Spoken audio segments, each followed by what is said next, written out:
During a tense lunch with his wheelchair-bound son, a tycoon accustomed to absolute control is interrupted by a poor, barefoot girl.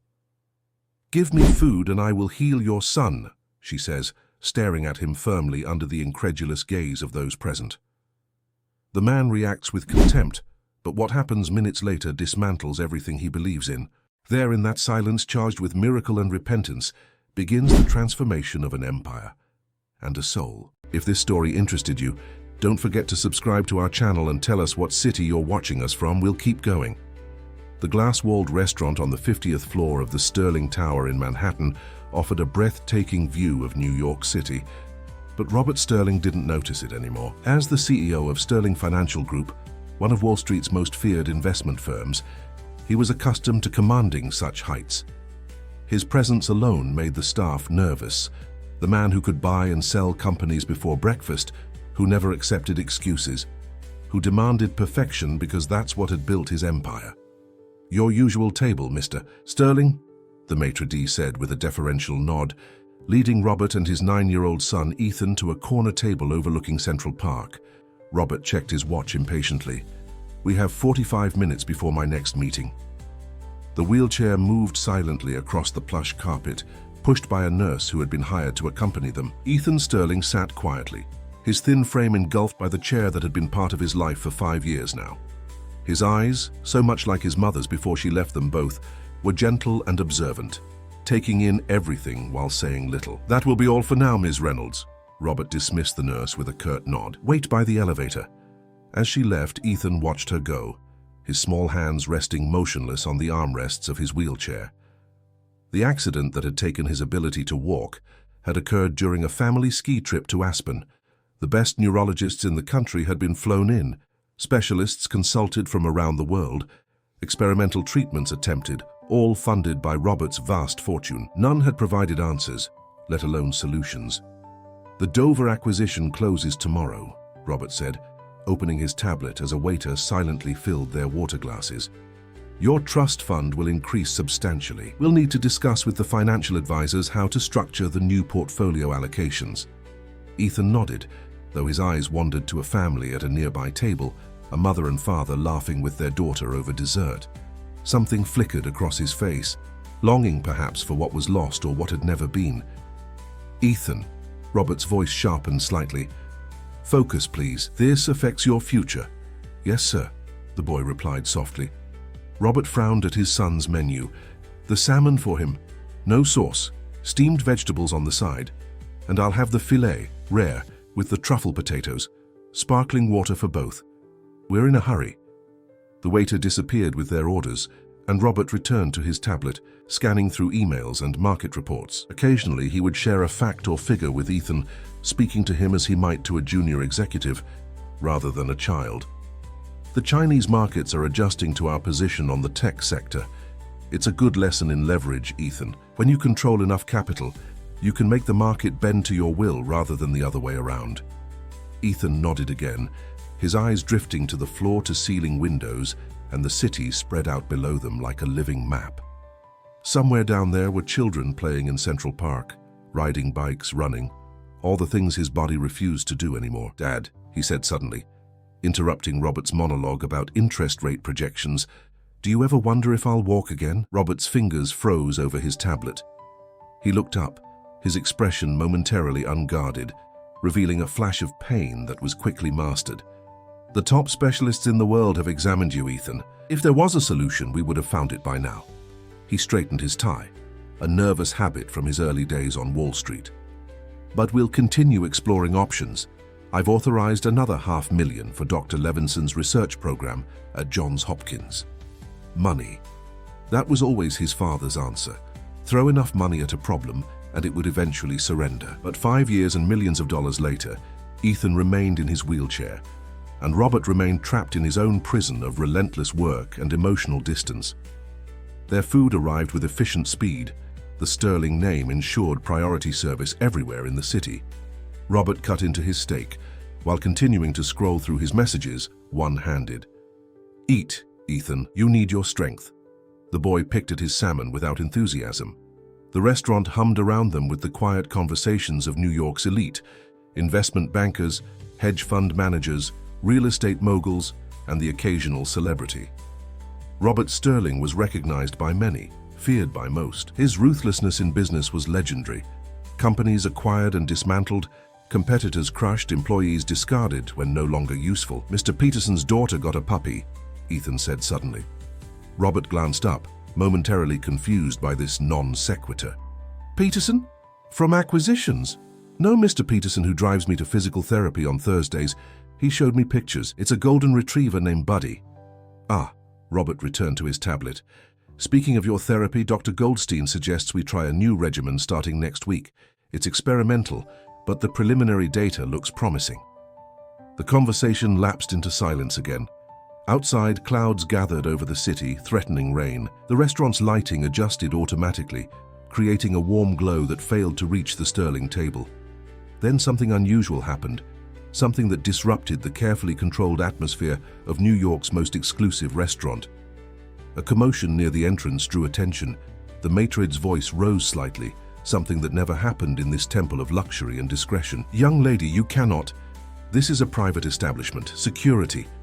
Robert didn't look up, assuming the staff would handle whatever disturbance had occurred.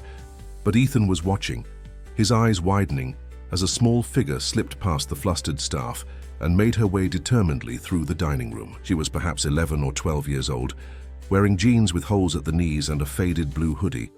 Her sneakers were worn thin, her dark hair pulled back in a simple ponytail. She moved with surprising confidence through the room of power brokers and millionaires, ignoring the stares and whispers that followed her, and she was walking straight toward their table. "Dad," Ethan said, his voice urgent. "Dad, look." Robert glanced up with annoyance, prepared to summon security. But something in the girl's direct gaze gave him pause. She wasn't frightened or intimidated. She looked at him as though she knew him, as though she had come specifically to find him. She stopped at their table, standing directly beside Ethan's wheelchair. Up close, Robert could see her face clearly. Amber eyes that seemed older than her years, a determined set to her jaw, and an expression of absolute certainty. "Give me something to eat," she said without preamble, "and I'll help your son walk again." Robert Sterling stared at the girl, momentarily speechless, a condition foreign to a man who commanded boardrooms and crushed opponents with his words. Then his face hardened, a cold smile appearing at the corners of his mouth. "Well, that's quite a sales pitch," he said, his voice cutting through the sudden silence that had fallen around their table. "Original. I'll give you that." Two security guards approached rapidly from across the restaurant, but Robert held up his hand to stop them. He was curious now. In the same calculating way he assessed business opportunities or potential threats. "I've heard many schemes in my time," he continued, leaning back in his chair, "but targeting a child's disability, that's particularly despicable." The girl didn't flinch. She stood her ground, her gaze shifting from Robert to Ethan, whose expression reflected a mixture of surprise and something else, a flicker of hope that he couldn't quite suppress. "I'm not selling anything," she said calmly. "I'm offering help." "Help?" Robert's laugh was short and sharp. "Every specialist from New York to Zurich has examined my son. Johns Hopkins, Mayo Clinic, Massachusetts General. They've all failed to help. But you, a child from off the street, you can succeed where they failed." The girl ignored his sarcasm. She spoke directly to Ethan now. "May I?" she asked simply, gesturing to his legs. Before Robert could intervene, Ethan nodded. Something in her confidence had reached him. Or perhaps it was just the desperation of a child who had spent 5 years watching the world from a wheelchair. "Don't be ridiculous," Robert began, but fell silent when the girl knelt beside the wheelchair. With gentle hands, she placed her palms on Ethan's knees. There was nothing theatrical about the gesture, no dramatics or showmanship. She closed her eyes briefly, her face serene and focused. "Security," Robert called, his patience evaporating. But Ethan raised his hand. "Wait, Dad. Please." The restaurant had gone completely silent now. Even the waitstaff stood frozen, watching the scene unfold. The maître d' hovered anxiously nearby, clearly torn between respecting Robert Sterling's enormous influence and removing this unexpected disruption. The girl opened her eyes and looked up at Ethan. "Sometimes it takes a few minutes," she said softly. Robert had enough. He stood abruptly, his chair scraping against the floor. "This charade is over. You're exploiting a vulnerable child for what? Money? Attention?" He signaled to the security guards. "Remove her. Now." "No!" Ethan protested, but his voice was drowned out as Robert continued. And call the police. I want to know how she got past security and who put her up to this sick scheme. The security guards moved forward, one grasping the girl's arm firmly. She didn't resist or argue. She simply looked at Ethan once more and said, "Remember what I said, a few minutes." As they led her away, she maintained her dignity, neither crying nor pleading. The other diners watched with a mixture of discomfort and morbid fascination as the girl was escorted to the elevator. "Vultures," Robert muttered, reaching for his water glass, preying on hope and desperation. He glanced at his son, whose eyes remained fixed on the elevator doors that had closed behind the girl. "Ethan, you can't believe—" "Dad," Ethan interrupted, his voice strange. "Dad, my legs feel warm." Robert froze, the glass halfway to his lips. What? "They're tingling, like when your foot falls asleep but then starts to wake up." Ethan's eyes were wide, his hands gripping the armrests of his wheelchair. "I can feel them, Dad. I can feel my legs." Robert set down his glass so quickly that water sloshed over the rim. "That's not possible. It's suggestion, Ethan. A psychological response to—" "No," Ethan insisted, his voice stronger than Robert had heard in years. "Look!" Robert watched in disbelief as Ethan's right foot moved slightly, then his left. Just a twitch, but unmistakable. Voluntary movement, where there had been none for 5 years. "My God," he whispered. Without another word, Robert threw a handful of $100 bills on the table and rushed to the wheelchair, pushing it himself toward the elevator, something he had never done before, always leaving such tasks to nurses and assistants. "We need to find her," he said, jabbing the elevator button repeatedly. "Now." The descent to the lobby felt interminable. Ethan kept flexing his feet, his face alight with wonder. "Dad, it's getting stronger, the feeling, it's spreading up from my feet." The elevator finally reached the ground floor, and Robert pushed the wheelchair at a near run through the marble-floored lobby. "Did you see where they took the girl?" he demanded of the startled doorman. "Security escorted her out about 5 minutes ago, Mr. Sterling." Robert burst through the revolving doors onto the busy Manhattan street. Rain had started to fall, light at first, but quickly intensifying. Pedestrians hurried past with umbrellas and briefcases held over their heads. "There," Ethan pointed. Across the street, the girl was walking away, her blue hoodie already darkening with rain. Without waiting for the light to change, Robert pushed the wheelchair between stopped cars, ignoring angry honks. "Wait," he called after her. "Stop." The girl turned, raindrops sliding down her face. She didn't look surprised to see them. "He can feel his legs," Robert said, breathless more from shock than exertion. "What did you do to him?" "I didn't do anything to him," she replied. "I just reminded his body of what it already knows." A taxi splashed by, sending water cascading over the curb. The girl stepped back to avoid it, then turned to go. "No, wait, please," Robert said, the word please unfamiliar on his lips. "Come back with us. I need to understand what's happening." She hesitated, studying him with those unnervingly perceptive eyes. "You didn't believe me before." "I believe you now," Robert said, the rain plastering his expensive suit to his body. He didn't care. For the first time in years, something mattered more than his appearance, his control, his empire. "Please," the girl looked at Ethan, who was still moving his feet in small experimental movements. "It's working," he told her, his face transformed by joy. "I can feel everything below my knees now."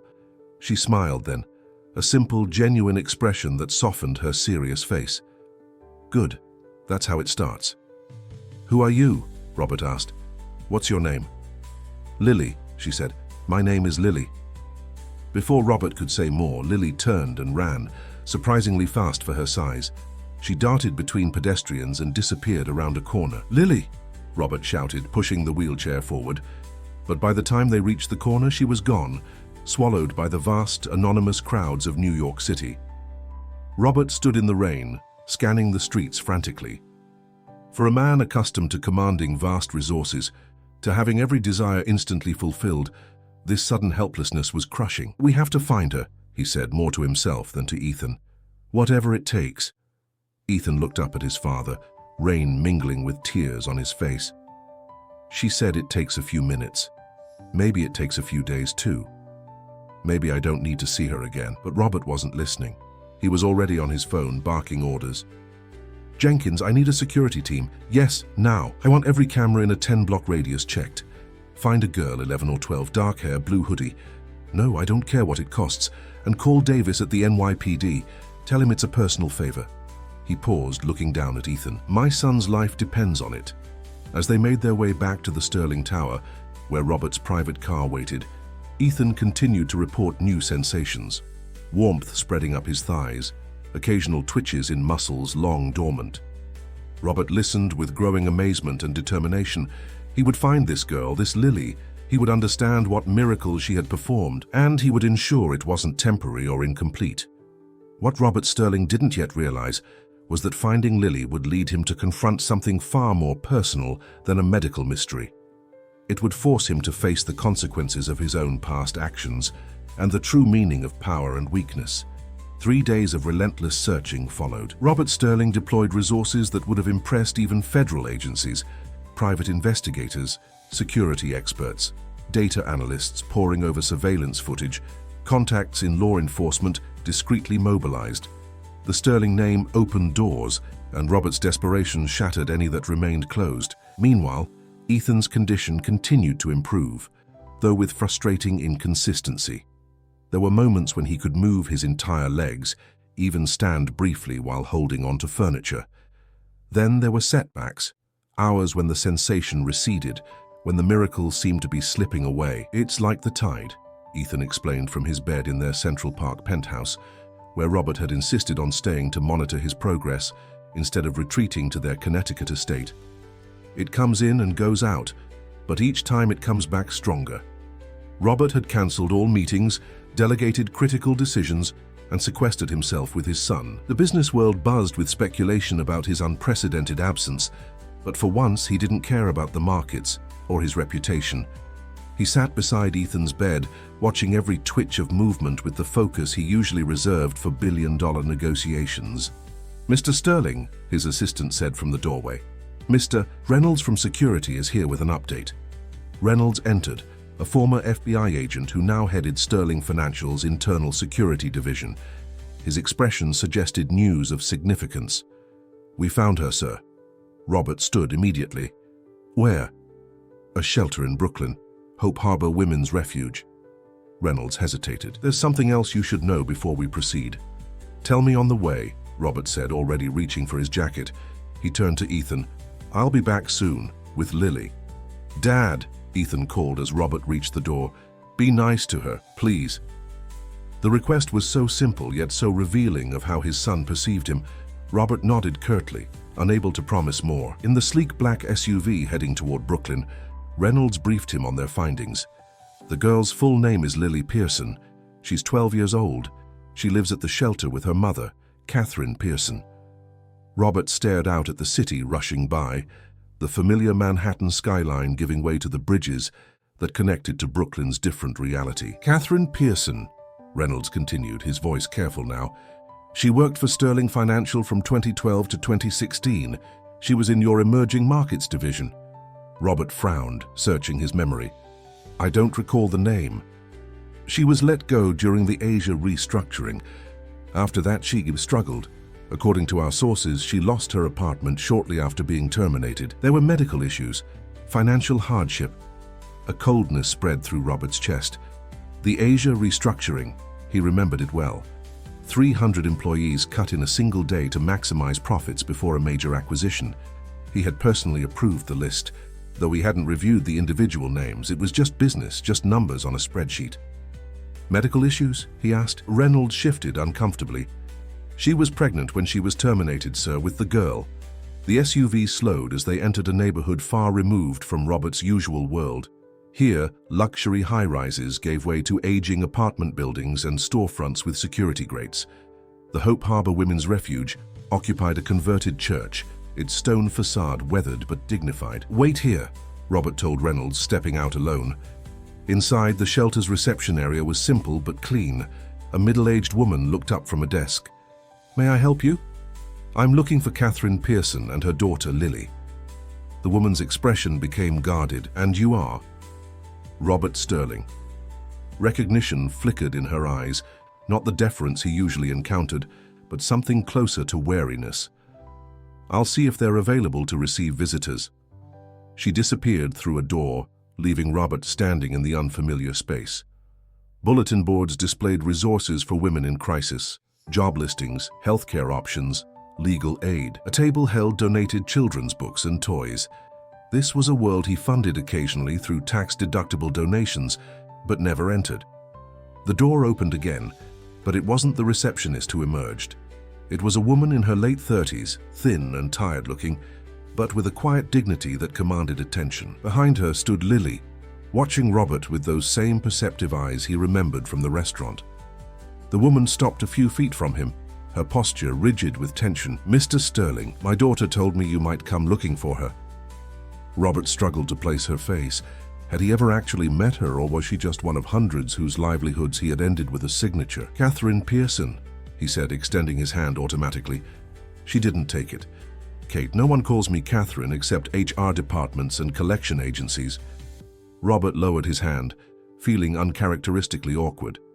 "I need to speak with your daughter." "Why? So you can accuse her of being a fraud again?"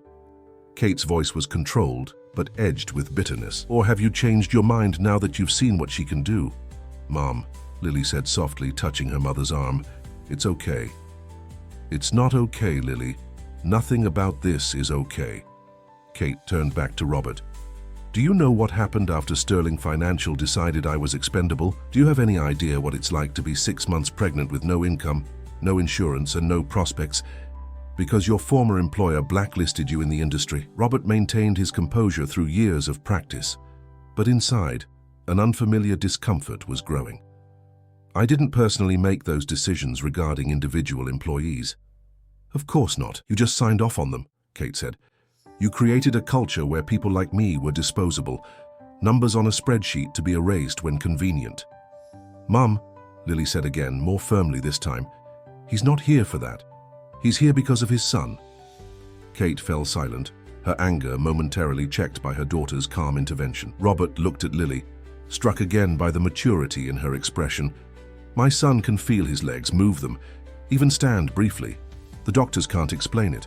They're calling it spontaneous neural recovery, but they've never seen anything like it." He hesitated, then added, "He's asking for you. I told you it would work," Lily said simply. "How?" Robert couldn't keep the question contained any longer. "How did you do it?" Lily glanced at her mother, then back to Robert. "I can't explain it. I just always could. I can feel where things are wrong in people, and sometimes I can help fix them." "She's always been different," Kate said, her voice softer now, "even as a baby. The doctors couldn't explain it." "I want to help your son finish getting better," Lily said, "but my mum is afraid." "Afraid of what?" Robert asked. Kate gave a short, incredulous laugh. "Are you serious? Afraid of what happens when word gets out that a child can miraculously heal people? Afraid of the exploitation, the media circus, the religious fanatics, the desperate sick people who would never leave her alone?" She stepped closer to Robert. "Afraid of men like you who see something unique and immediately think about how to control it, own it, profit from it." The accusation stung with its accuracy. Robert's first instinct upon witnessing Ethan's improvement had indeed been to secure exclusive access to this inexplicable gift, to control it. "I understand your concerns," he said carefully, "but my only interest is my son's recovery, and once he's fully recovered." "What then?" Kate challenged. "You'll forget all about us again, until you or someone you care about needs another miracle." The conversation was not proceeding as Robert had planned. He was accustomed to getting what he wanted through persuasion or power. Neither seemed effective here. "What do you want?" he asked finally. "Name your price." Kate's expression hardened. There it is, the real Robert Sterling, thinking everything and everyone has a price tag. "Mom," Lily interrupted again, "I need to help him, not for Mr. Sterling, for Ethan." "You don't owe them anything, Lily." "It's not about owing," Lily said with a wisdom beyond her years. "It's about what I can do, what I'm supposed to do." A silent communication passed between mother and daughter, a lifetime of shared struggles, of survival against odds, of protecting each other in a world that had shown them little kindness. Finally, Kate turned back to Robert. "If, and this is a big if, we agree to help your son, it happens on our terms." Absolute privacy. No doctors studying her, no tests, no publicity. And when it's done, it's done. We disappear from your life completely. And if I don't agree to those terms? Robert asked. Kate met his gaze unflinchingly. Then we leave New York tonight. I have friends in places your money can't reach. You'll never find us again. It was not an idle threat. Robert could see the determination in her eyes, the readiness to protect her child at any cost. It was a kind of power he hadn't encountered in his boardrooms or business dealings, the fierce, uncompromising love of a parent who had nothing left to lose. And in that moment, he recognized something of himself in her. Wouldn't he do the same for Ethan? Hadn't he already upended his carefully ordered life in pursuit of his son's healing? I agree to your terms, he said finally. Complete privacy. No doctors, no tests, no publicity. Kate studied him, searching for deception. We'll need that in writing, a legal agreement. I'll have my attorneys draw it up immediately. No, Kate said. My attorney. Someone I trust. Robert nodded, conceding this point as well. When can you come see Ethan? Kate and Lily exchanged glances. Tomorrow, Kate decided. We'll come tomorrow after the paperwork is signed. As Robert turned to leave, Lily spoke again. Mr. Sterling, Ethan should keep trying to stand, even when it hurts, especially when it hurts. That's when the healing is happening. Robert paused at the door, struck by the simple wisdom in her words. I'll tell him, he said, and stepped back into the world he recognized, a world that suddenly seemed less solid, less comprehensible than it had been just days before. The next morning, Robert's private elevator whisked Kate and Lily to the penthouse floor of Sterling Tower. The legal agreement had been signed at Kate's insistence before they'd even left the shelter. A comprehensive document drafted by a community legal aid attorney who seemed to take particular satisfaction in binding Robert Sterling to terms he couldn't escape. When the elevator doors opened, revealing the sprawling penthouse with its floor-to-ceiling windows and panoramic views of Manhattan, Kate's expression remained carefully neutral. But Lily's eyes widened slightly at the sight of such opulence. Mom, look at the view, she whispered. Kate squeezed her daughter's hand. Remember why we're here, she said quietly. Robert greeted them in the foyer, looking different from the commanding figure at the restaurant. He'd forgone his usual impeccable suit for a casual sweater and slacks. There were shadows under his eyes, evidence of sleepless nights. Thank you for coming, he said, the words still awkward on his tongue. Ethan is in the sunroom. He's been asking about you since dawn, Lily. He led them through the penthouse, a museum-like space of modern art, minimalist furniture, and strategic spotlights, highlighting architectural features. Everything was designed to impress, to convey power and success. Kate took it all in with a sidelong glance that suggested she found it more sad than impressive. The sunroom stood in contrast to the rest of the apartment. Flooded with natural light, it housed lush plants and comfortable furniture. Ethan sat in his wheelchair near the windows, a book open on his lap. When he saw them enter, his face lit up. Lily, you came back! Lily smiled, moving toward him with natural ease. I said I would help you, didn't I? Robert watched the two children greet each other, his son's eager excitement, Lily's calm confidence. They seemed to connect instantly, as though continuing a conversation only briefly interrupted. My legs are stronger today, Ethan told her. I stood up for almost a minute this morning, holding onto the bed. That's great, Lily said. Can you show me? While the children talked, Robert turned to Kate. Can I offer you something? Coffee, tea? No, thank you, she replied, still maintaining her distance. An uncomfortable silence fell between them. Robert was unaccustomed to social awkwardness. In his world, people rushed to fill silences, eager to please him, but Kate seemed content to let the discomfort linger. Your daughter, he finally said.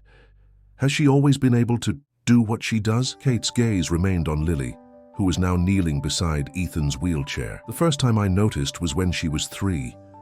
A woman at our bus stop had terrible migraines. Lily touched her head and the woman's pain disappeared. She paused. I thought it was coincidence until it kept happening. A neighbor's arthritis, a classmate's asthma, small things at first.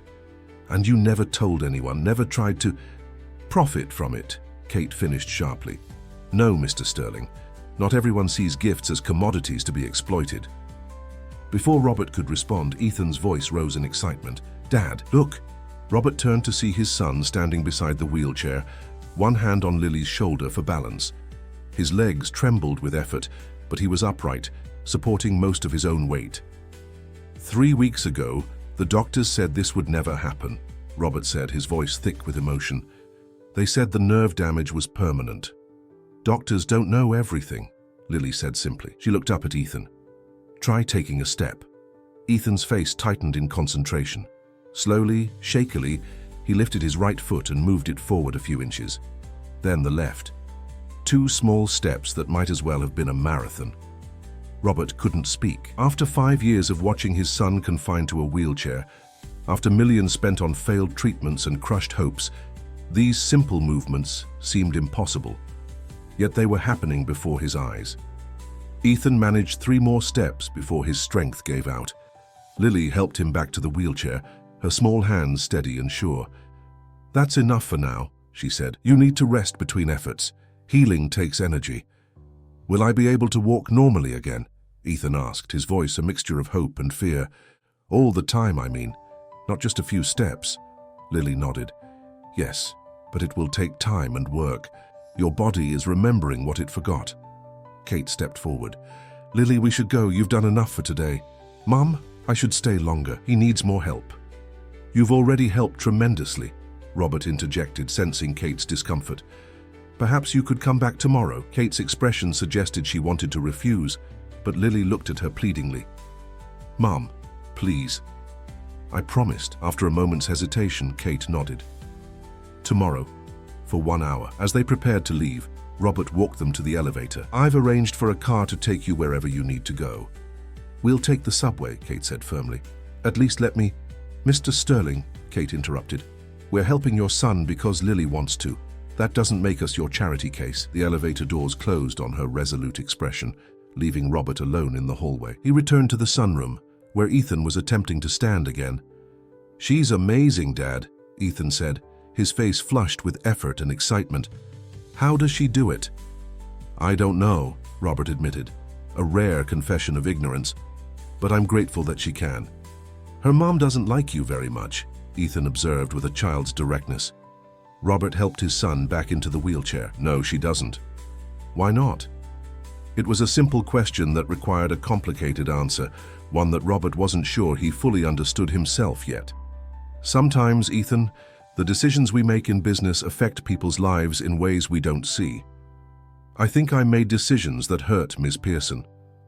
Ethan considered this. "Then you should apologize. It's not that simple." "Why not?" Ethan persisted. "When I do something wrong, you always tell me to apologize and make it right." Out of the mouths of babes, Robert thought. He had indeed taught his son that lesson without applying it to his own life. In the world of high finance, apologies were seen as weaknesses, admissions of liability. You never apologized. You settled out of court with non-disclosure agreements. "Oh, you're right," he said finally. "I should try to make it right." The next day, Kate and Lily returned as promised. This time, Lily worked with Ethan for nearly 2 hours, guiding him through simple exercises, having him stand for increasingly longer periods, encouraging his first hesitant steps around the sunroom. Robert observed from a distance, noting the intuitive way Lily seemed to know exactly when to push and when to let Ethan rest. There was nothing mystical about her methods, no incantations or dramatic gestures, just a quiet confidence and an uncanny sense of what Ethan's body needed. On the 3rd day, Robert made his move. As Lily worked with Ethan in the sunroom, he approached Kate, who stood by the windows keeping watchful eyes on her daughter. "Ms. Pearson," he began formally, "I've been thinking about our situation." "Our situation?" Kate raised an eyebrow. "Your situation," he corrected. "Living in a shelter while your daughter performs miracles for the son of the man whose company left you homeless." Kate's expression hardened. "If this is your attempt at offering money again—" "It's not about money," Robert interrupted. "It's about safety and stability for Lily and for you." He hesitated, then continued.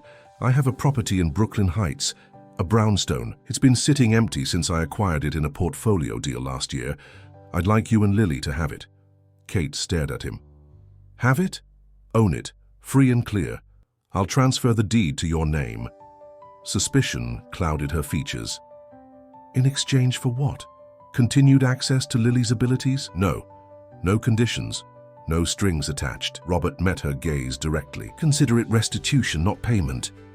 Restitution, Kate repeated slowly, for firing me when I was pregnant, for the years my daughter and I spent in shelters and cheap motels, for the medical bills I couldn't pay because I lost my insurance.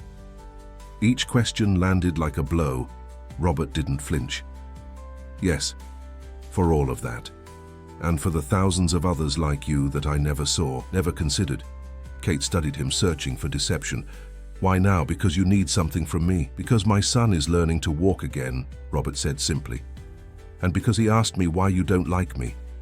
I had to explain that sometimes the decisions we make hurt people, even when we don't see them. He told me I should apologize and make it right. He smiled slightly. 9-year-olds have a way of simplifying complex ethical dilemmas. For the first time since they'd met, Kate's expression softened slightly. He sounds like a good kid. He is. Better than I deserve, probably. Robert glanced toward the sunroom, where Ethan was taking careful steps with Lily's encouragement.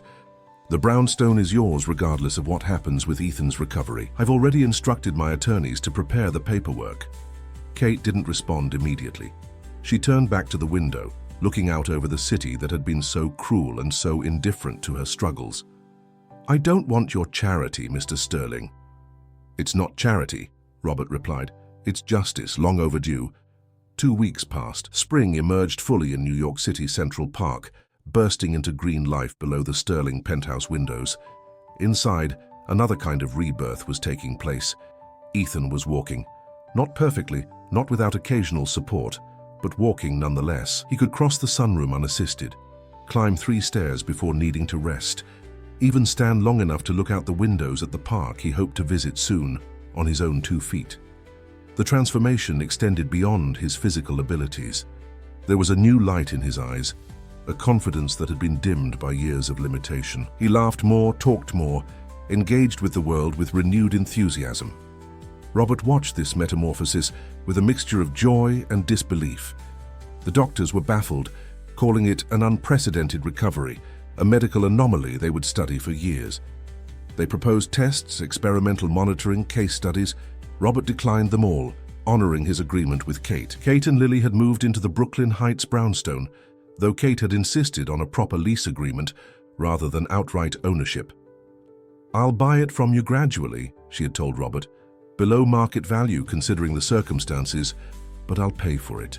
Her pride wouldn't allow anything else. Lily continued to visit Ethan daily, sometimes working with him on physical exercises, sometimes simply playing board games or watching movies. Normal childhood activities that were made extraordinary by the circumstances that had brought them together. Robert found himself changing too, in ways both subtle and profound. He delegated more at work, prioritized dinner with Ethan over late meetings, and actually listened when his son spoke. He found himself asking questions he'd never considered before, about the human cost of business decisions, about responsibility beyond shareholders, about the invisible ripple effects of power. But the transformation wasn't without setbacks. Dad! Ethan's panicked voice jolted Robert awake at 3 a.m. Dad, something's wrong. Robert rushed to his son's room to find Ethan sitting up in bed, face pale with fear. My legs, they're heavy again, and the pain is back. Robert helped Ethan attempt to stand, but his son's legs buckled beneath him. The progress of the past 2 weeks seemed to be evaporating before their eyes. It's okay, Robert said, trying to keep the alarm from his voice. Maybe you just overdid it yesterday.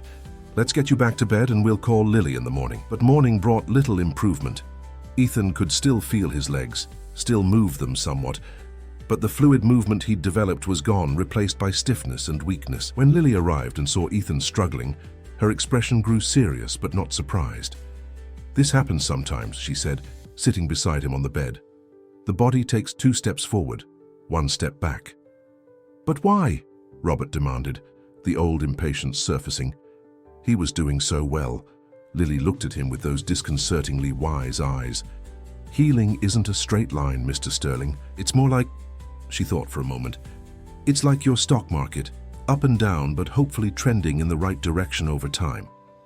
Robert couldn't help but smile at the analogy. You know about stock markets? My mom taught me. She says I should understand money even if we don't have much of it.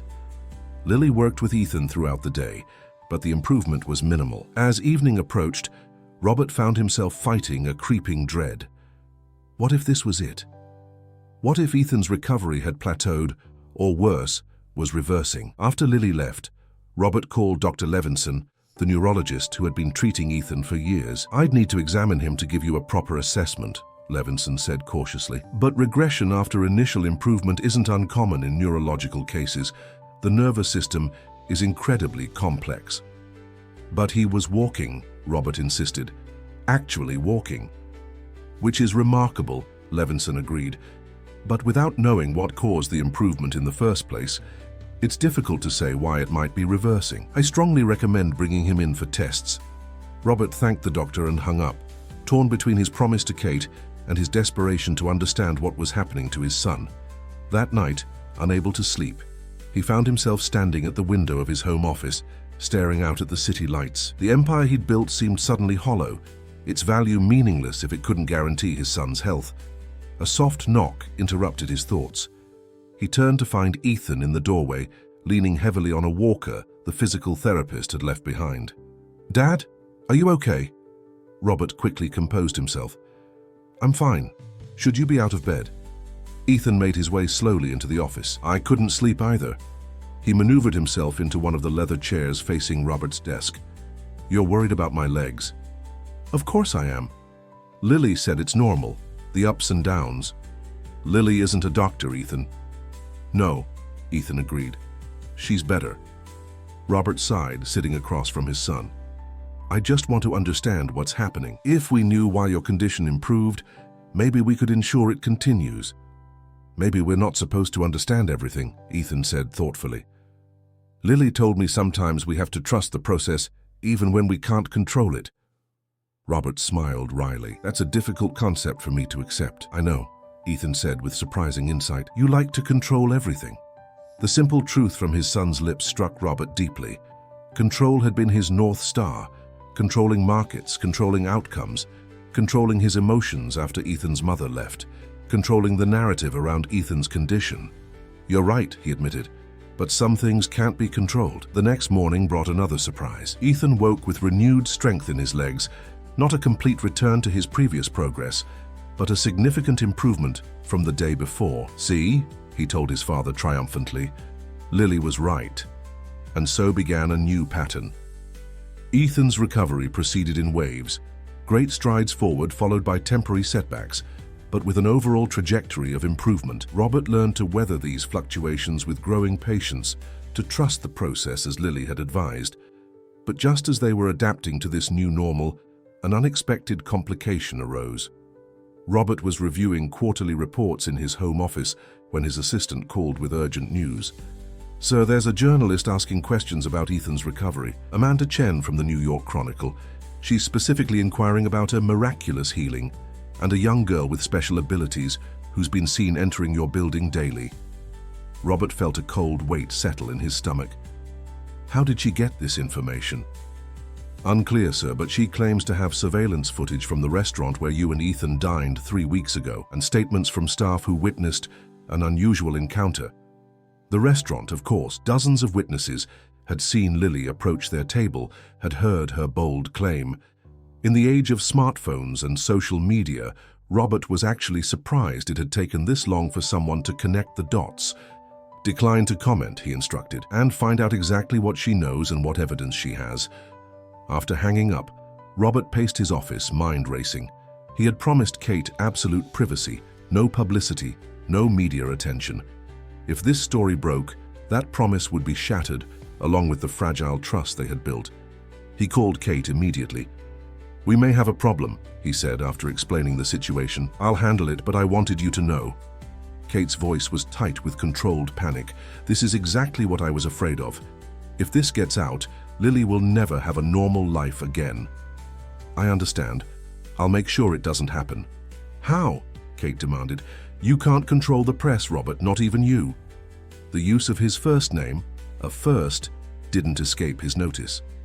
"Let me worry about that. Just keep Lily away from the building for a few days. I'll come to you if Ethan needs her." After hanging up, Robert made another call to Marcus Delgado, his longtime attorney and fixer. I need you to find everything you can on Amanda Chen from the Chronicle, and I need options for keeping a story suppressed. Suppressed? Marcus sounded cautious. That's tricky territory in the age of digital media, Robert. What kind of story are we talking about? Personal, family, medical? Robert's tone made it clear he wouldn't elaborate further. I'll see what I can do. The next morning, Robert met with Marcus in a private conference room at Sterling Tower. She's good, Marcus said, sliding a folder across the table. Pulitzer finalist last year for her series on medical fraud, known for being thorough and difficult to intimidate. Everyone has a price, Robert said dismissively. Marcus shook his head. Not this one, apparently. She's turned down offers before, and if you try to buy her off, that becomes the story. Robert opened the folder, studying the journalist's credentials. What does she have exactly? Security footage from Le Ciel showing a young girl approaching your table, statements from 3 staff members about what they heard, medical records indicating Ethan's long-standing paralysis, and time-stamped photos of him walking, taken through your penthouse windows with a telephoto lens. That's invasion of privacy, Robert snapped. It's journalism, Marcus countered. And it's a hell of a story. Wall Street titan's son miraculously healed by mysterious child. The religious angle alone will make it go viral. Robert closed the folder. I made a promise, Marcus, to protect the privacy of the child who helped Ethan. I can't break that promise. Marcus studied him with surprise. This doesn't sound like the Robert Sterling I know. Maybe I'm not entirely that person anymore, Robert admitted. What are my options? Limited. You could try buying the story, not from Chen, but from her publisher. Exclusive rights. That would give you control over if and how it's released. That might work. What else? You could get ahead of it. Tell the story yourself, but control the narrative. Minimize the miracle angle. Focus on experimental treatment protocols. Attribute Ethan's recovery to conventional medicine. That would mean lying, Robert said, and breaking my word. Marcus leaned forward. Robert, be realistic. This story will come out one way or another. The question is whether you want to shape it or be shaped by it. Robert stood, walking to the window that overlooked Manhattan. The city that had always bent to his will now seemed to harbor threats he couldn't simply buy off or intimidate into submission. Set up a meeting with Chen, he said finally. I want to talk to her myself. Amanda Chen arrived at Sterling Tower precisely on time, dressed in a no-nonsense blazer and carrying a leather messenger bag that had seen better days. She wasn't intimidated by the opulent surroundings or the man whose net worth exceeded the GDP of several small nations. Mr. Sterling, she said, accepting his handshake with professional firmness, thank you for agreeing to meet. Ms. Chen, Robert gestured to the chair across from his desk. I understand you're working on a story about my son. She nodded, taking out a digital recorder. Do you mind if I record our conversation? I do, actually. This meeting is off the record. Chen raised an eyebrow but put the recorder away. All right, off the record for now. She pulled out a notebook instead. I'm investigating what appears to be a remarkable medical recovery. Your son Ethan was paralyzed from the waist down for 5 years following a skiing accident, correct? My son's medical history is private, not when it involves what multiple witnesses describe as a miraculous healing following an encounter with a young girl at Le Ciel restaurant 3 weeks ago. Chen's gaze was direct, unflinching. A girl who has subsequently been seen entering your building almost daily. Robert maintained his composure. Ms. Chen, I'm sure you can appreciate that any parent would go to extraordinary lengths for their child's well-being. I've consulted numerous specialists for my son over the years. This specialist appears to be approximately 12 years old, Chen countered, and according to witnesses, she specifically said she could cure your son if you gave her something to eat. Robert leaned back in his chair. You've been a journalist for what? 15 years? 17. In that time, you must have encountered many stories that seemed incredible on the surface, but had perfectly rational explanations when fully investigated. Certainly, Chen agreed. I've also encountered phenomena that defied conventional explanation. That's why I'm here, to understand which category this falls into. Robert studied her carefully. There was an intelligence in her eyes that couldn't be dismissed, a determination that matched his own. What's your angle on this story, Ms. Chen? Miracle healing? Exploitation of a minor? Financial fraud? I'm curious what narrative you're constructing. I don't construct narratives, Mr. Sterling. I uncover truths. She pulled several photographs from her bag and laid them on his desk. These were taken over the past 3 weeks. They show your son's progression from wheelchair to walking with assistance to taking independent steps. Medical experts I've consulted call this recovery rate unprecedented and medically inexplicable.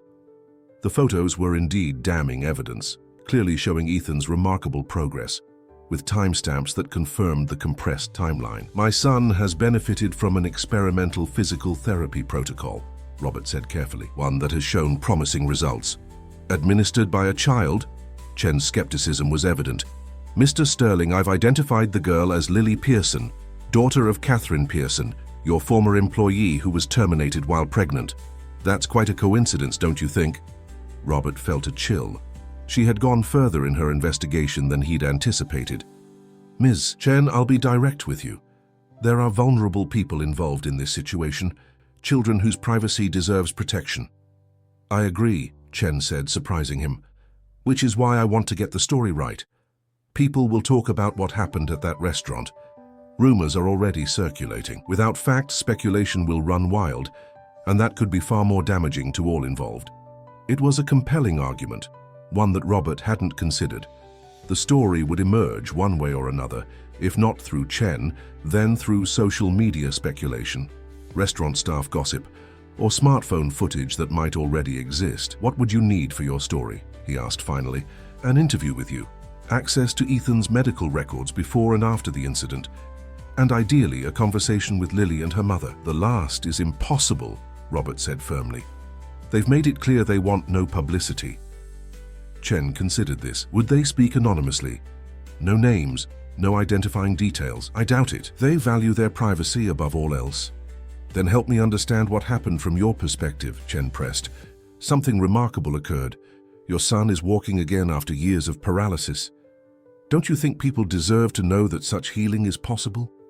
Robert stood and walked to the window, looking out over the city. What if I offered you exclusive rights to the story, but with a delayed release?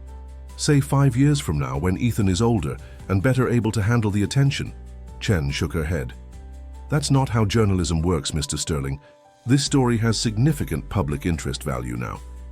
And what about the human cost, the disruption to a child's life, the unwanted attention, the exploitation that would surely follow? Robert turned to face her. Some truths come at too high a price. That's not for me to decide, Chen said. Or you. The public has a right to information, even at the expense of a child's well-being, Robert challenged. Where's the ethical line, Ms. Chen? When does your pursuit of a story become harmful to those involved? The question seemed to give her pause. I'm not interested in harming anyone, Mr. Sterling, but I am interested in the truth. Robert made a decision then, one that would have been unthinkable to him a month ago. What if I gave you a different truth, a better story? Chen looked intrigued. I'm listening. Not about Lily specifically, but about the larger picture, about how this experience has changed me, about the reforms I'm implementing at Sterling Financial as a result, reforms that will affect thousands of lives. What kind of reforms? Comprehensive parental leave policies, healthcare that extends 6 months beyond termination, a fund for employees facing medical crises. Robert returned to his desk, a fundamental shift in how we value human capital over financial capital. Chen made notes. That's certainly newsworthy, but it doesn't explain your son's recovery. No, Robert agreed. Some mysteries should perhaps remain mysteries. The public might not accept that. The public will have to, Robert said firmly, because I won't compromise on protecting Lily and her mother. That's non-negotiable. Chen studied him with newfound interest. You've changed, Mr. Sterling. Anyone who knows your reputation would be shocked by this conversation. Yes, he acknowledged simply. I have changed. After Chen left, Robert immediately called Kate to update her on the situation. To his surprise, she was calm. We knew this might happen, she said. Lily and I have talked about it. I tried to deflect her attention to other aspects of the story, Robert explained. But she's determined. She already knows who you are, who Lily is. There was a long pause on the other end of the line. Lily wants to talk to you in person. Can you come to Brooklyn tonight? The brownstone in Brooklyn Heights was a world away from Robert's Manhattan penthouse, despite being separated by just one bridge. The neighborhood was historic, tree-lined, and possessed of a warmth that no amount of luxury could replicate in his glass and steel tower. Kate opened the door before he could knock. "Come in. Lily's waiting in the living room." The interior of the brownstone was sparsely furnished, but already showed signs of becoming a home. Books on shelves, a few framed photographs, a handmade quilt thrown over the sofa. Lily sat cross-legged on a window seat, watching rain splatter against the glass. "Mr. Sterling," she said, turning to him with a smile. "How's Ethan today?" "Better," Robert replied. "The stiffness is almost gone. He managed to walk all the way to the kitchen and back without stopping." Lily nodded, pleased. "Good. That's really good." Robert sat in an armchair across from her. "Your mother said you wanted to speak with me." "Yes." Lily looked suddenly older, more serious. "Mom told me about the reporter, about how she wants to write about what I can do." "I'm trying to prevent that," Robert assured her. "I know, and I appreciate it." Lily glanced at her mother, who nodded encouragingly. "But I've been thinking, maybe it's okay if some people know." Robert looked between them in surprise. "I thought privacy was your primary concern." "It is," Kate said, sitting beside her daughter. "But Lily made a point I hadn't considered." Lily leaned forward. "If people find out I can help, they'll want me to help everyone. And I can't. I'd never have a normal life." "Exactly," Robert agreed. "But," Lily continued, "if nobody knows, then I can't help anyone except by accident, like with Ethan. And that doesn't seem right either." Robert was struck again by the wisdom in this child. "What are you suggesting?" "A middle way," Lily said simply. "Not a big news story about me, but maybe a way for some people who really need help to find me. People you check first, so it's safe." Kate placed a protective arm around her daughter. "We've discussed boundaries, limited numbers, complete confidentiality, and only if Lily wants to, never because she feels obligated." Robert considered the proposal. "You're talking about a screening process, a way to manage access while maintaining privacy." "Yes," Kate confirmed. "Lily has a gift. We've accepted that. The question is how she can use it without being used by others." "And you trust me to be involved in this?" Robert asked, genuine surprise in his voice. Kate's expression softened slightly. "I'm beginning to." The conversation continued late into the evening, the three of them mapping out possibilities, concerns, safeguards. By the time Robert left, they had the outline of a plan. A discreet foundation, rigorous screening protocols, ironclad NDAs, and most importantly, Lily's complete autonomy to accept or decline any case. As Robert walked back to his car, the rain having stopped to reveal a sky scattered with stars, he realized how profoundly his world had shifted. A month ago, his first instinct would have been to control Lily's gift, to maximize its utility, and yes, its profitability. Now, his only concern was protecting her, not just her privacy, but her childhood, her future, her right to define her own path. The next morning, he met again with Amanda Chen, this time in a quiet corner of a small cafe rather than his imposing office. "I've considered your position," he began, "and I have a proposal." Chen looked intrigued. "I'm listening." "I'll give you exclusive access to a series of stories, not just about corporate reforms, but about a new foundation I'm establishing to connect patients who've exhausted conventional treatments with alternative healing approaches." "Alternative healing?" Chen repeated skeptically. "Methods outside traditional Western medicine," Robert clarified. "Approaches that show promise but lack formal scientific validation. And this foundation will involve Lily Pearson?" Robert met her gaze steadily. "I won't confirm or deny specific individuals' involvement. The foundation's work will be strictly confidential to protect all parties." Chen considered this. "So instead of one explosive story about a miraculous healing, you're offering me ongoing exclusive access to a series about medical innovations and corporate reform." "Yes, stories with substance and long-term impact rather than sensationalism. And in exchange, I drop my investigation into Lily specifically.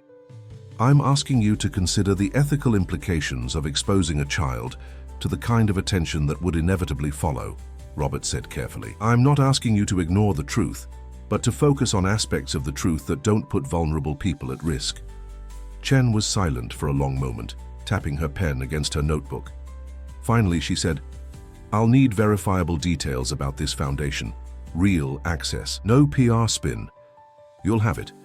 and an understanding that if others break the story about Lily, all bets are off.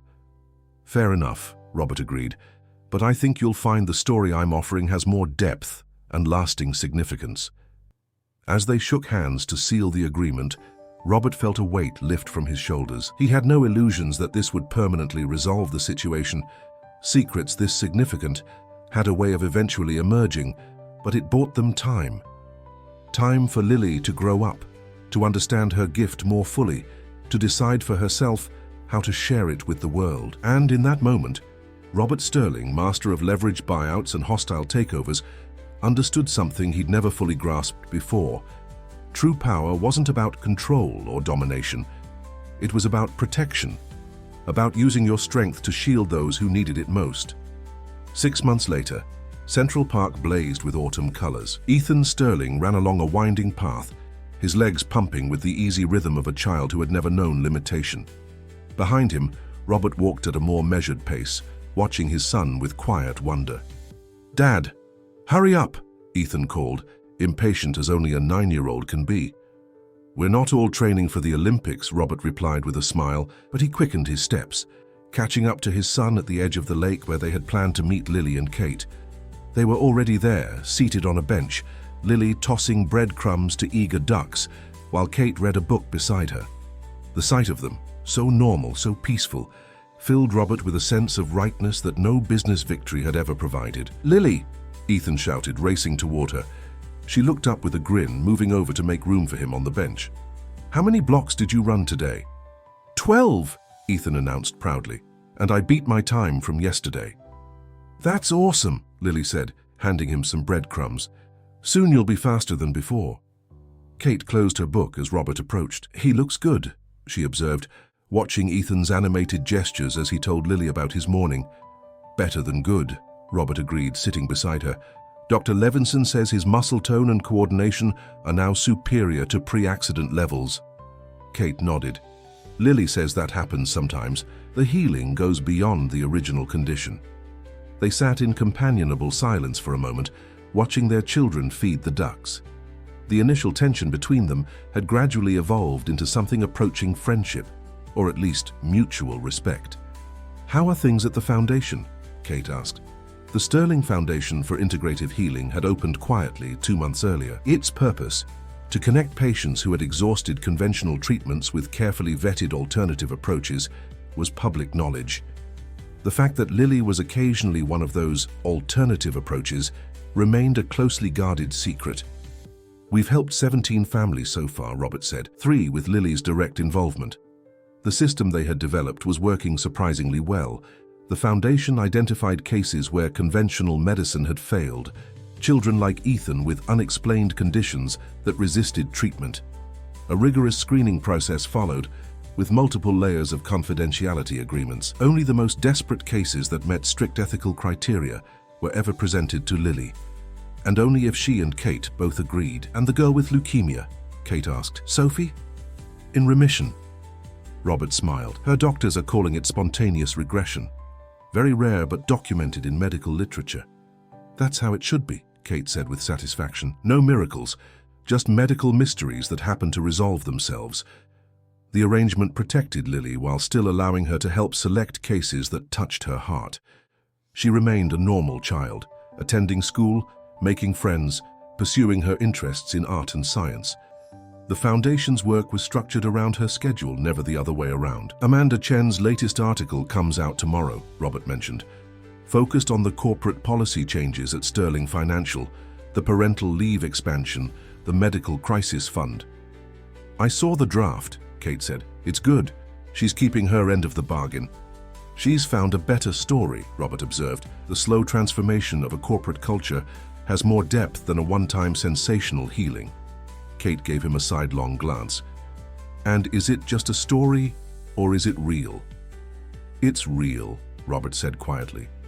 The board wasn't thrilled initially, but the data on employee retention and productivity is starting to win them over. Turns out treating people like valuable assets rather than disposable resources is actually good business. Who would have thought? Kate's tone was dry, but there was a hint of a smile on her lips. Their conversation was interrupted by Ethan, who came running back to them. "Dad, can Lily come see my science project? I've got it all set up at home." "If it's okay with Ms. Pearson," Robert replied, looking to Kate. "Please, Mom," Lily added. "Ethan says it's about renewable energy." Kate checked her watch. "I suppose we could stop by for an hour before your piano lesson." As they walked together toward the park exit, Robert reflected on how much had changed in 6 months. His relationship with Ethan was unrecognizable. Gone was the distant, preoccupied father, replaced by a man who scheduled his business calls around school pickup times and coached his son's newly joined soccer team. Sterling Financial was changing too, though more gradually. Robert had installed a new chief ethics officer with actual authority, implemented family-friendly policies that were revolutionary for Wall Street, and begun a systematic review of past downsizing decisions to identify and rectify particularly harmful cases like Kate's. Not everyone understood or approved of these changes. Some board members questioned his judgment. Old friends from the financial world joked about him going soft or having a midlife crisis. But Robert found himself increasingly indifferent to their opinions. The metrics that had once defined his success, quarterly profits, market share, year-end bonuses, seemed hollow compared to watching his son run through the park on legs that worked. Back at the penthouse, Ethan proudly displayed his science project. A miniature solar array connected to a battery system that powered a small model house. As he explained the workings to Lily in meticulous detail, Kate and Robert stood in the doorway, watching. "He's got a good mind," Kate observed. "Creative but methodical." "Like his mother," Robert said. "She was a brilliant engineer before she decided corporate life wasn't for her." "Do you hear from her?" Robert shook his head. "Not for years. She's in Seattle now, I think, with her new family." Kate studied him. "That must be difficult for Ethan." It was, less so now. Robert watched his son laugh at something Lily said. "He's healing in more ways than one." After the science demonstration, Ethan had another idea. "Can I show Lily my new project, the one for kids like me?" "Sure," Robert agreed, curious to see his son's enthusiasm. Ethan led them to his bedroom, where his desk was covered with papers, drawings, and a laptop open to a simple website template. "I'm starting a group," he explained proudly, "for kids who were sick or injured but got better, so they can help other kids who are still sick." Lily examined the materials with interest. "Like peer support?" "Exactly," Ethan nodded vigorously. "When I was in the wheelchair, all my doctors were adults. They were nice, but they didn't really understand what it felt like. I want kids who've been through stuff to help kids who are going through it now." "Kids helping kids," Lily read from the top of a page. "I like that name." "Dad's helping me make it real," Ethan said. "We're going to start with 10 kids from my old physical therapy center." Robert had been surprised when Ethan first proposed the idea, but had quickly recognized its value. The project gave Ethan purpose, a way to transform his years of suffering into something positive. And it provided a perfect cover for Lily's occasional involvement with select cases. She would be just one of many children offering support to peers, nothing miraculous about it. "It's a wonderful idea," Kate said, genuine admiration in her voice. "Using your experience to help others is the best possible response to hardship." Ethan beamed at the praise. "That's what Lily taught me. When she helped me, she wasn't doing it because she had to. She was doing it because she could." The simple wisdom of this statement hung in the air between them. Robert caught Kate's eye, and in that moment of shared understanding, the last of the barriers between them seemed to fall away. Later, as they prepared to leave, Lily pulled Robert aside while Ethan was showing Kate his collection of soccer trophies. "Mr. Sterling," she said, her voice serious, "I need to tell you something." "What is it, Lily?" "Ethan will have a setback next month." Robert felt a cold fear grip his heart. "What? But he's doing so well." "It's normal," Lily assured him quickly. "It's part of the process. His body is still remembering, still adjusting. But when it happens, you need to stay calm, don't panic, don't rush back to doctors and tests." "How bad will it be?" Robert asked, struggling to maintain his composure. "He'll have weakness in his left leg for about 2 weeks, some pain too. But if he keeps moving, keeps trying, it will pass." Lily looked up at him with those wise eyes. "The body sometimes moves backward to remind the mind that healing isn't just physical." Robert studied her, this extraordinary child who spoke with the wisdom of someone who had lived multiple lifetimes. "How do you know all this, Lily? How do you understand things that medical science can't explain? Lily considered the question thoughtfully. I don't really know, I just feel it. Like how you know things about money and business without having to think too hard. It's just there in my mind. The comparison made Robert smile. Well, I'm grateful for whatever knowledge you have, however you came by it. Mr. Sterling, Lily hesitated, then continued. The most important thing I've learned is that healing isn't just about fixing what's broken. Sometimes it's about learning to live differently because of what happened. Like Ethan's project, Robert said, understanding dawning. Yes, and like your company changes. Lily smiled. You're healing too, you know, just in a different way. The observation, so simple yet so profound, stayed with Robert long after Kate and Lily had departed. That evening, as he and Ethan ate dinner together, something that had become a nightly ritual rather than a rare occurrence, he watched his son with new awareness. Dad, Ethan said between bites of pasta, do you think Mom would be proud of me now? For walking again and for my Kids Helping Kids project? The question caught Robert off guard. They rarely spoke of Ethan's mother, her absence a wound that had never fully healed. Yes, he said after a moment, very proud. But Ethan, she would have been proud of you even if you never walked again. Your worth isn't measured by what your body can or can't do. Ethan nodded, absorbing this. I know that now, but I didn't before Lily. Neither did I, Robert admitted. I thought I could fix everything with enough money, enough experts, enough control. I didn't understand that some kinds of healing can't be purchased or commanded. Like when Lily said she just reminded my body of what it already knew, Ethan said thoughtfully. Exactly like that. Robert reached across the table to squeeze his son's hand. Sometimes we already have everything we need to heal. We just forget for a while. A month later, just as Lily had predicted, Ethan experienced a setback. His left leg weakened, became painful when bearing weight. But rather than panicking, rather than rushing back to specialists and tests, Robert remembered Lily's advice. They worked through it together, gently, patiently, with faith in the process. And as winter settled over New York, bringing the first snowfall and holiday decorations to the city streets, Ethan's strength returned, not just to his legs, but to his spirit.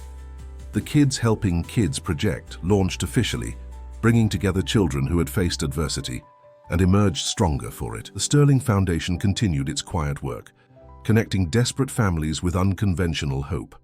Amanda Chen published her series on corporate transformation, which won her the Pulitzer Prize she'd been chasing for years. And Kate accepted a position as the foundation's executive director, her financial expertise and personal experience making her uniquely qualified to guide its mission. One evening as Christmas approached, Robert found himself back in Central Park with Ethan, Kate, and Lily. They walked together along paths now dusted with snow, their breath visible in the cold air, holiday lights twinkling in the trees around them. Look, Dad! Ethan called, pointing to a group of children skating on the park's frozen pond. Can we try that? Robert hesitated. Ethan had never skated, even before his accident. Are you sure it's pretty challenging? I want to try, Ethan insisted. Lily will help me. Lily smiled at this confidence. I'll try, but I'm not very good at skating myself. Then we'll all learn together, Kate said with a warm glance at Robert. As they rented skates and cautiously made their way onto the ice, Robert found himself thinking about the strange, miraculous journey of the past 9 months. How a single moment, a hungry child asking for food and offering healing, had transformed not just Ethan's physical condition, but the very foundation of Robert's life and values. Watching Ethan and Lily wobble across the ice, holding hands for balance and laughing at their own clumsiness, Robert felt a profound sense of gratitude wash over him. For his son's recovery, yes, but also for the deeper healing that had occurred in his relationship with Ethan, in his understanding of what truly mattered, in his recognition of the human consequences of power and wealth. Kate skated up beside him, her cheeks flushed with cold. Penny for your thoughts. I was just thinking about miracles, Robert replied. Not just Ethan walking again, but everything that's followed. How one act of compassion can ripple outward, touching so many lives. Kate followed his gaze to their children. Lily told me something interesting yesterday. She said that helping Ethan wasn't just about his legs. It was about what was inside him and inside you. What did she mean? I think, Kate said thoughtfully. She meant that physical healing was just the beginning. The real miracle was what it awakened in both of you. Ethan's desire to help others, your recognition of the human cost of your business practices. Robert nodded slowly. She's right, as usual. He turned to Kate, his expression serious. I can never fully make amends for what happened to you. For the years you and Lily struggled because of a decision I approved without consideration for its consequences. But I want you to know I'm trying to do better, to be better. I know, Kate said simply. That's why I'm here.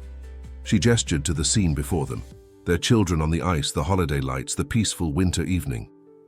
This is what matters, Robert. Not the penthouse or the corporate empire. Just this. People caring for each other. As if to punctuate her words, Ethan took that moment to attempt a small spin, lost his balance and tumbled onto the ice. But before Robert could move, Lily was there, helping him up, both of them laughing at the mishap. You okay? Robert called. Ethan grinned back at him. Better than okay, Dad. I'm perfect. And watching his son glide away across the ice, imperfect in his technique but perfect in his joy, Robert Sterling knew that it was true. Some questions would always remain unanswered. How did Lily do what she did? Was it faith, biology, or something science had yet to name? But the greater truth had become clear. The most important healing wasn't of the body, but of the heart. You know, Kate said beside him, Lily told me once that everyone has the ability to heal something. Most people just don't recognize their power. Robert thought about the changes he'd implemented at Sterling Financial, the lives improved by new policies, the families supported by the foundation, the children encouraged by Ethan's project. I'm beginning to understand what she means, he said. As night fell over New York City, snow began to drift down in large, lazy flakes. The four of them skated together under the gentle snowfall, their laughter rising into the winter air.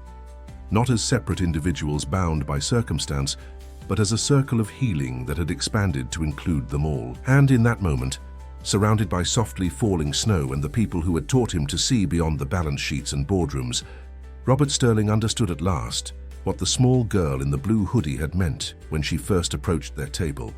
Sometimes the most profound healing comes from the most unexpected sources. Sometimes all it takes is one simple act of kindness to change everything. And sometimes the greatest miracle isn't the healing we receive, but the healing we're finally able to offer others.